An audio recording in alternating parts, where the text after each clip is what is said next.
let me hang around so I can learn how to use this thing. You know what I mean?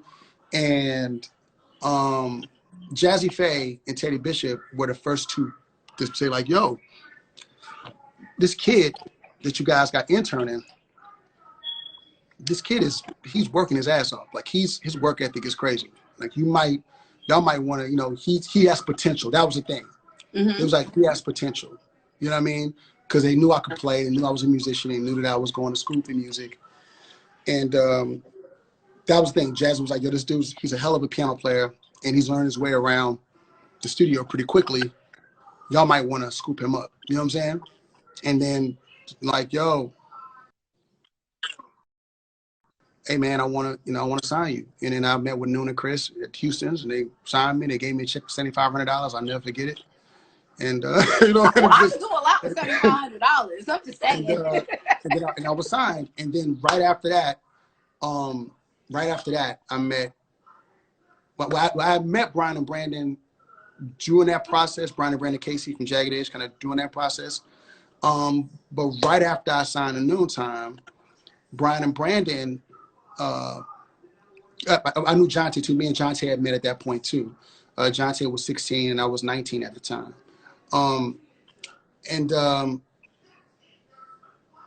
Jagged, you know, Brian and Brandon, they asked about me like, yo, who's this kid, man? Who's the kid y'all got? You know, but we seen him around, you know, we see him around, you know, but what's up? You know what I mean? And Chris was like, oh, you know, y'all know this B, we just signed him.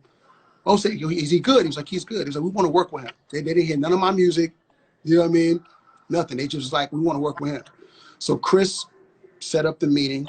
They came in, and the very first song we did was like, we did a song called Call Me. And then from there, it just was like, we were like this, you know what I'm saying? And because at Noontime, they put people with people. So like Jonte was with Teddy Bishop, you know, they had writers with different producers, you know what I mean? So they were trying to match me with somebody, and they were like, okay, well, Brian and Brandon wants to work with you. We're going to match you. And the goal was for them to package us as like a writing team, you know, the 3 Bs or whatever. Brian, and Brandon. I don't know how they were going to do it. You know what I'm saying? But we started making records. And after a while, the records just started getting better and better because Brian and Brandon are supreme songwriters, right? And a lot of people don't know that. Oh no, they're like supreme songwriters. You know what I mean? So as my track started getting better because of their songwriting. That makes any sense. You know what I'm saying?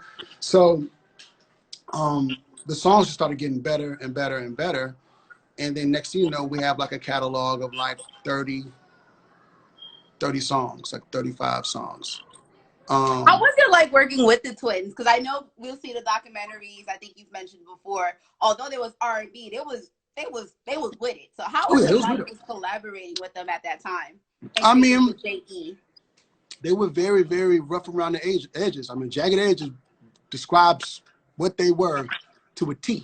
You know what I'm saying? But you know, we all had a love and affinity for R&B.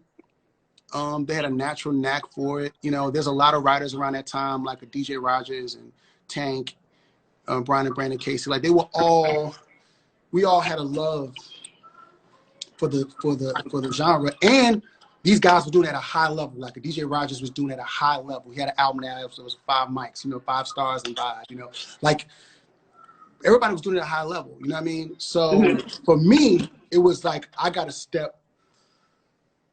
You can't help but step your game up when you're around people who are that good. You know what I'm saying? Yeah. So